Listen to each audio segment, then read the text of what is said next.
Bonjour, Martin Séguin pour Parlons Bois. Aujourd'hui, on change le velcro sur une sableuse orbitale.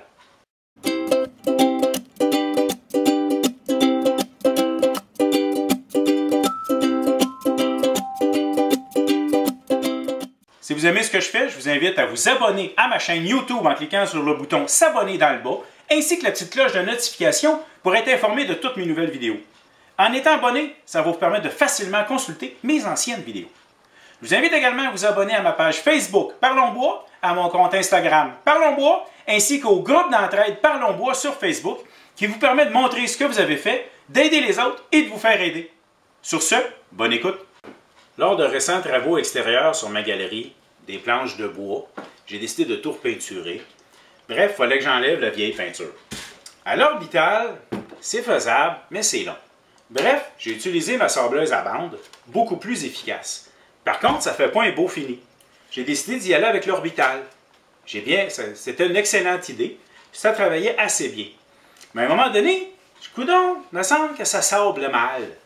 Ben, le papier qui était dessus était passé, c'était défait, était tombé dans une craque. Bref, ça faisait ma troisième planche, ben pas très long, là, sur ça de large. Là. Troisième planche que je sablais avec le velcro. Mais ça marchait! Mais bon, ça marchait de moins en moins bien, tu sais. Bref, quand je m'en suis rendu compte, j'ai remis du papier dessus. Mais là, il tient quasiment plus. Même que si je la lève dans les airs, il s'en va se promener. Avec la sableuse, j'ai eu un papier velcro de remplacement. Pas d'origine, là. Bref, on se rend compte tout de suite que sur celui-là, ben, c'est beaucoup plus résistant. C'est même pas un changement du pad complet, ce n'est que de le coller par-dessus. On va essayer. Je viens de réaliser que je ne peux pas nécessairement le coller directement dessus. Pardon, le bon morceau. Je ne peux pas nécessairement le coller directement dessus. Parce que si je décide de vouloir tout changer, il y a 3 vis ici ben, qui ne sont pas là. Bref, je pense que je vais l'enlever, je vais le presser, ça va aller mieux.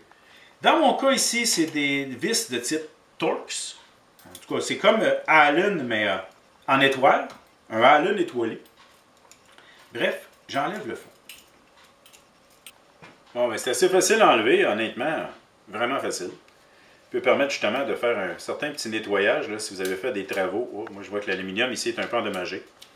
Mais bon, ça peut être nécessaire. On peut y faire un petit nettoyage en même temps, un petit coup de compresseur.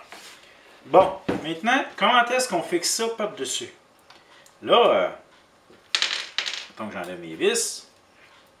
On installe. On va le coller dessus. Ouais. Là, il faut faire un peu de bricolage parce que, voyez-vous, les trous ne sont pas les mêmes.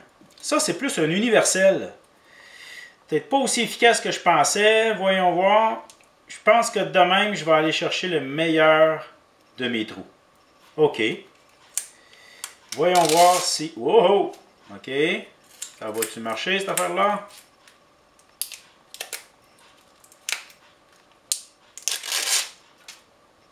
Il est sale. OK.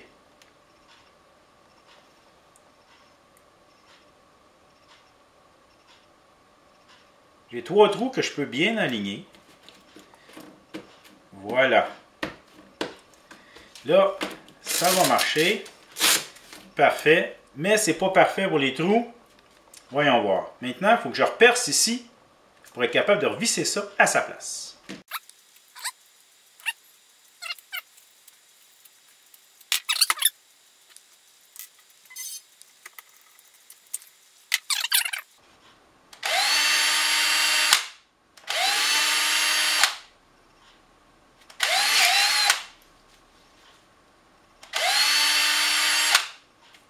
Facile. Maintenant que les trous ont agrandi, on va essayer de fixer ça.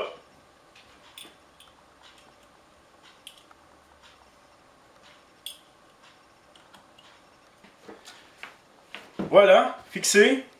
On met le papier dessus. Par contre,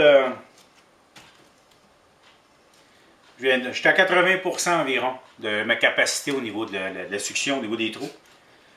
Disons que je pense que je vais m'acheter un vrai pad, puis je vais garder celui-là en backup. On ne sait jamais. Des fois, on peut peut-être sabler avec du velcro.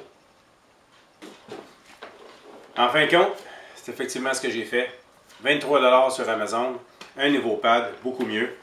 Et celui-ci, ben bref, je vais le garder au cas où en backup, tout d'un coup qu'un jour ça me reprendrait le goût, tu sais, de sabler au velcro. Sur ce, c'était comment changer un velcro sur une ponceuse. J'espère que vous avez apprécié. Merci. Je vous invite à vous abonner à ma chaîne en cliquant sur le bouton s'abonner dans le bas de l'écran.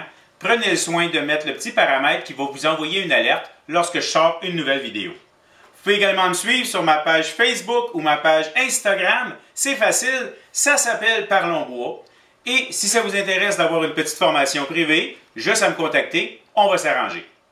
Merci.